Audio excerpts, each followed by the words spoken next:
Sejam bem-vindos a mais uma Escola Dominical. Antes que a gente comece, mais uma vez, eu te peço que você se inscreva no canal, ative as notificações, curta a aula se você realmente curtiu, comente se você tem alguma sugestão para a aula, ou se você tem algo a comentar, algum debate a propor. Compartilhe esse conteúdo, mais uma vez, com pessoas que sejam da nossa igreja ou pessoas fora dela. Nós desejamos, nós ansiamos que o ensino bíblico alcance o máximo de pessoas possíveis. E utilizar a internet é o meio que a gente tem de ultrapassar as nossas paredes. Então faça isso, compartilhe com quem você puder e assista a aula até o final. Não saia só no começo, não assista só a metade, assista toda a aula para que você tenha um entendimento completo e não em partes do que está sendo ensinado aqui. Bom, vamos começar a nossa aula agora. Hoje o nosso tema é Agindo com Justiça.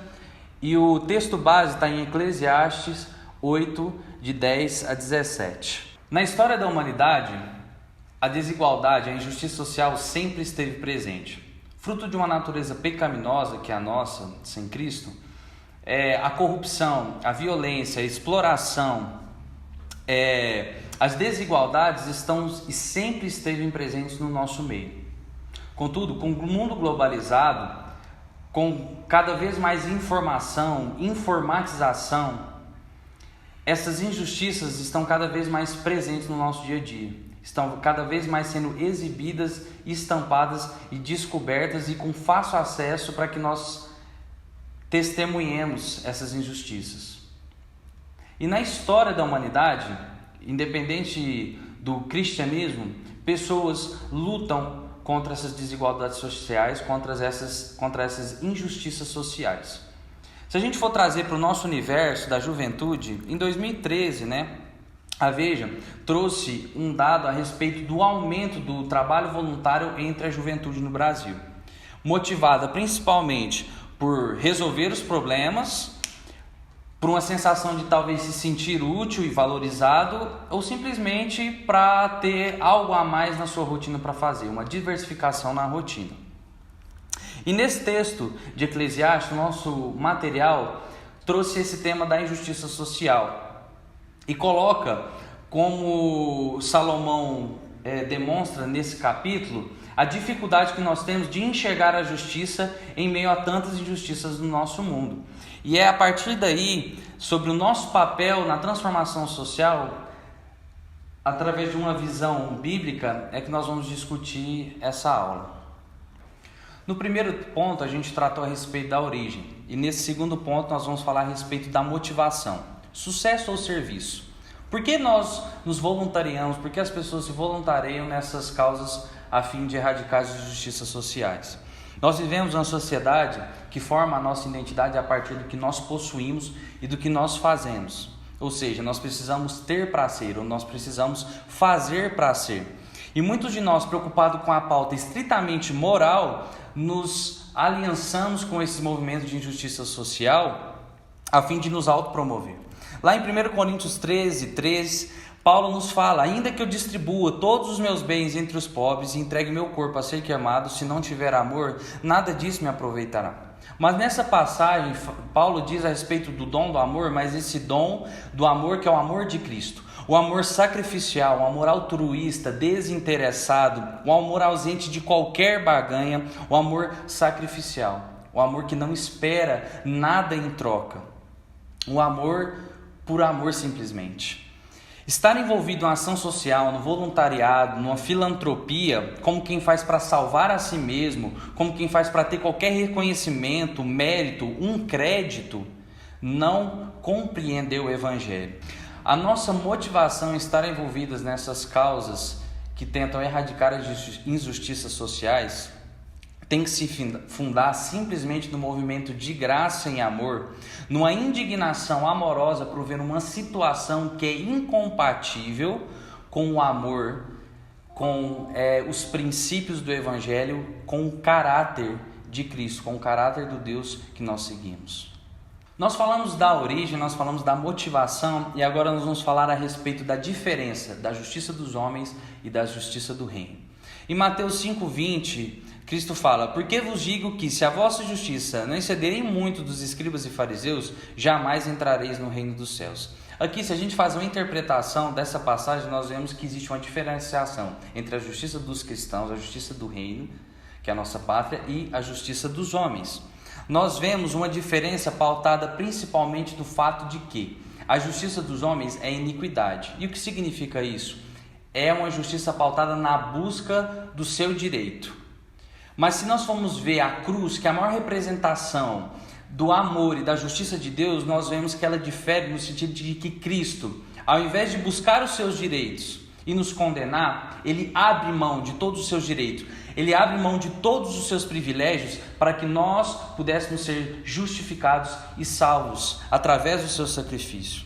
Nós vemos outras religiões criadas por nossas mentes e corações humanos, onde os deuses apenas vivem e são exemplos de como viver. Mas Jesus, além de ser um exemplo de santidade, ele foi um exemplo de sacrifício. Ele foi um exemplo de sacrifício substitutivo. E isso é um conceito que nós precisamos entender. Se nós dissemos que a nossa maior motivação diante do problema das injustiças sociais é o pecado, então nós precisamos entender que o nosso ministério, assim como o de Cristo era, nós precisamos entender que o nosso ministério, assim como o de Cristo, é o ministério da reconciliação, em religar a humanidade com seu Criador, para fazer com que aqueles que são filhos, mas não conheceram seu Pai, consigam se reiterar nessa relação. E muitos podem questionar, mas se então Deus realmente existe, Ele realmente nos ama, como Ele não pode perdoar todos simplesmente? Por que Ele teve que se tornar Cristo naquela cruz? E aqui eu queria trazer uma citação de um grande pastor e teólogo, Timothy Keller, no livro A Cruz do Rei, quando ele vai responder esse questionamento de uma maneira bem simplista. Ele diz: Jesus não teve que morrer apesar do amor de Deus, ele teve que morrer por causa do amor de Deus. E teve que ser assim porque todo amor que transforma as vidas é sacrifício substitutivo. Estar numa relação onde a outra parte não tem qualquer necessidade, está numa situação de estabilidade, seja financeira, psicológica, espiritual, emocional, numa situação cômoda e fácil, então cada vez é mais fácil nós amarmos essas pessoas, cada vez mais fácil estar numa relação com essas pessoas. Contudo, se a gente começar a se relacionar com um necessitado, um ferido, um perseguido, nós iremos entender o quanto isso vai nos exigir, nos esvaziar, abrir mão dos nossos direitos, abrir mão das nossas vidas, com uma espécie de transferência, de uma única maneira de amá-la, por meio de um sacrifício substitutivo, assim como Cristo foi conosco. E é por isso que as ações sociais, elas não são atraentes, porque nós lidamos com pessoas que estão em situações de necessidade, onde nós precisamos nos doar, onde nós precisamos nos sacrificar. E essa justiça não é a justiça que o mundo nos ensina. Concluindo então, a gente vê que a ação social é um imperativo bíblico. Cuidar dos órfãos, viúvas, dos necessitados é um papel de todos nós cristãos que desejamos e ansiamos viver o Evangelho na sua integralidade. Nós podemos ver isso em Mateus 25, 31 e diante, se você quiser meditar. Nós vemos na palavra um dos maiores exemplos da igreja de Atos. Nós, enquanto cristãos, não podemos nos conformar com nada que seja incompatível com o caráter de Cristo, com o caráter do Deus que nós servimos.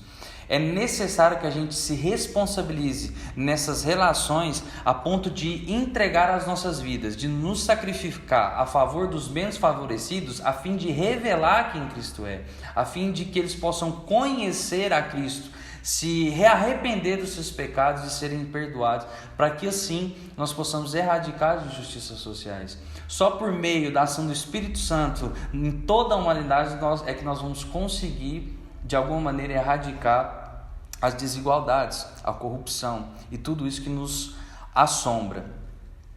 E não nós não vamos fazer isso para que nós sejamos salvos. Nós não fazemos isso para como que quem faz para ser salvo. Mas porque nós nos tornamos filhos, mas é por quem nós somos, é que nós vamos fazer como uma reação ao amor de Deus com tudo aquilo que nós nos tornamos, é que nós vamos brigar e tentar acabar com todo e qualquer tipo de desigualdade no nosso tempo. Espero que você tenha tido uma boa aula. Um grande abraço e uma excelente semana. Estou passando aqui no final do vídeo para que você não esqueça de assistir os outros conteúdos que estão salvos aqui no nosso canal. Discuta o conteúdo dessa aula com seus amigos, com a sua família. Comente aqui embaixo se você tiver qualquer dúvida que nós vamos responder. Tá bom? Grande abraço e excelente semana.